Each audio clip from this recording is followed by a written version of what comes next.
Tuhan bersamamu. Inilah Injil suci menurut Yohanes.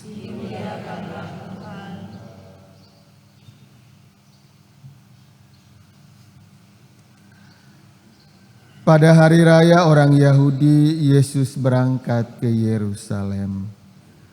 Di Yerusalem dekat pintu gerbang domba ada sebuah kolam yang dalam bahasa Ibrani disebut Betesda.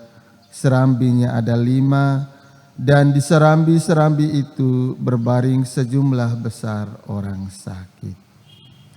Ada di situ seorang yang sudah 38 tahun lamanya sakit.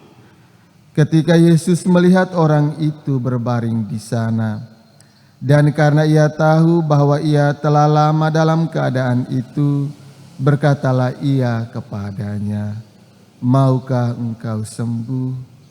Jawab orang sakit itu kepadanya, "Tuhan, tidak ada orang yang menurunkan aku ke dalam kolam itu apabila airnya mulai goncang.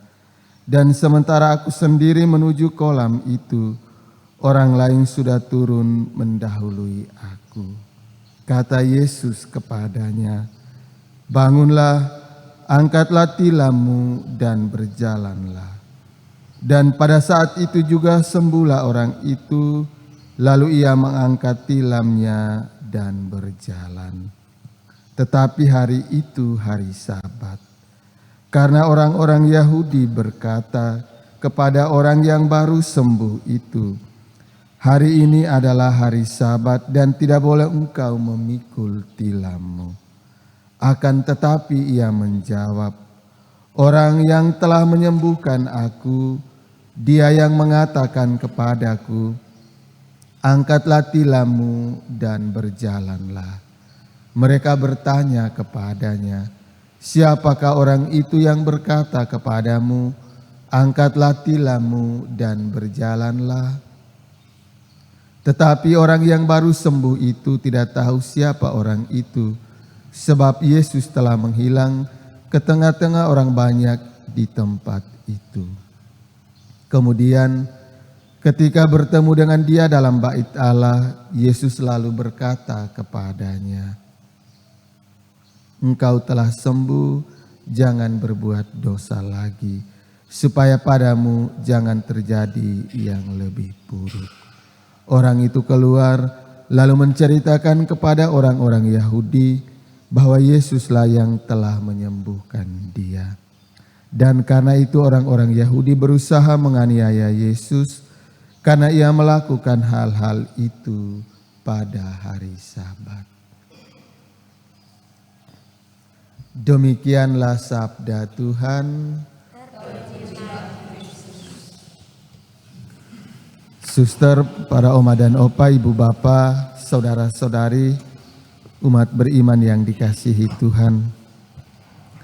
Nabi Yeskiel mengingatkan kita bahwa Tuhan mampu memulihkan hidup kita yang tandus kering menjadi mata air jika dari pihak kita manusia membuka diri terhadap Tuhan. Dan hal ini disempurnakan oleh Yesus dalam Injil tadi. Kesembuhan, keselamatan itu adalah tawaran Yesus kepada kita manusia. Yesus tidak memaksakan keselamatan itu kepada manusia, tetapi Yesus menawarkan keselamatan itu kepada kita. Ketika kita menanggapi tawaran Yesus, maka kita pun harus siap untuk menjalani apa yang Yesus sabdakan dan apa yang Yesus perintahkan kepada kita. Dan seringkali kita mau disembuhkan dan diselamatkan oleh Yesus, tetapi perkataan dan perbuatan kita bertentangan dengan ajaran Yesus. Maka lewat kedua bacaan suci hari ini, keselamatan itu tawaran Allah kepada kita, dan kita akan sembuh ketika kita menanggapi tawaran Allah dengan menuruti perintah Tuhan. Mari kita berjuang menjadi pribadi yang rendah hati untuk mengamalkan perintah Tuhan dengan sepenuh hati.